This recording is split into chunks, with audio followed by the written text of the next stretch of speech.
Og may adlaw sa inyohang tanan mga boss, kaning video mo ni siya ang pagkaugma gikan pag-uli nako biyahe gikan sa Davao. Og atong agenda karon mga boss kaning motor sa akong manghud nga akong gigamit sa akong pagbiyahe. Kaya long dawis akong pag-uli mga boss na ako napansin nga murag nagi problema sa iyang atubangan nga ligid.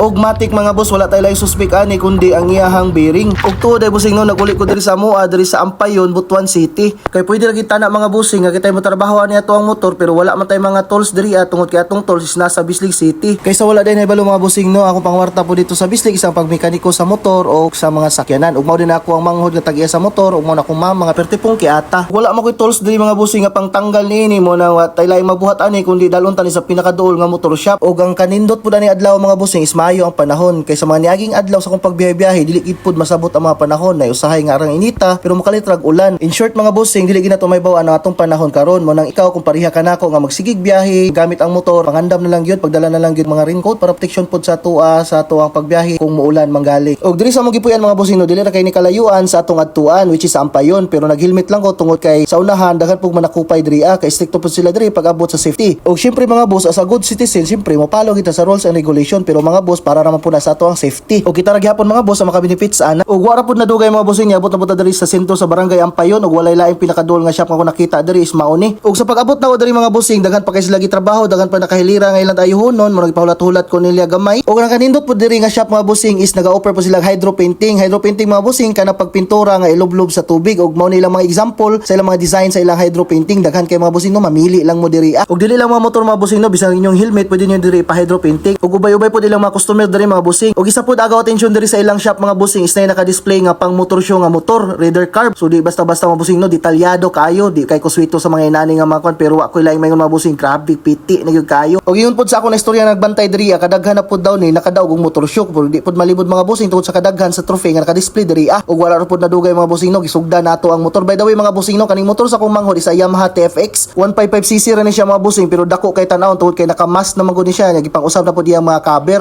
mo nang usahay masagitan pukos dalan ani ko magdala ko nga bumba busing pero di gid ni big bike mga busing ha. Yamaha TFX ra gid siya 155cc. Og mo ni siya ang doubt nga bearing sa ato ang motor busing isa ra ka buok pero ako na lang giduha kay para sabay na siya pulihan. Gipalit na ko ning mahalon nga bearing kaning kuyo para taud-taud na pud ni siya maguba. Kaya ana ra mga boss kung palit ta og baraton, syempre dali ra pud na siya maguba. Mo nang diri na kita sa mahalon para dugay maguba. Og big shout out ko ka busing no, og kaila sa pangalan nga mo nagtrabaho sa ato ang motor og wala ra pud kay nadugay nahuman ra pud og dali ang pagpulis sa atong bearing. Og diri ra tama ni atong video mga busing kung kamo na mo diri dool sa Ampayon or namoy guba nyo mga motor, namoy gusto ipa-hydro painting, diri lang isla makita sa barangay Ampayon, Butuan City. Landmark nila mga busing at bang sa Beros Meat Shop.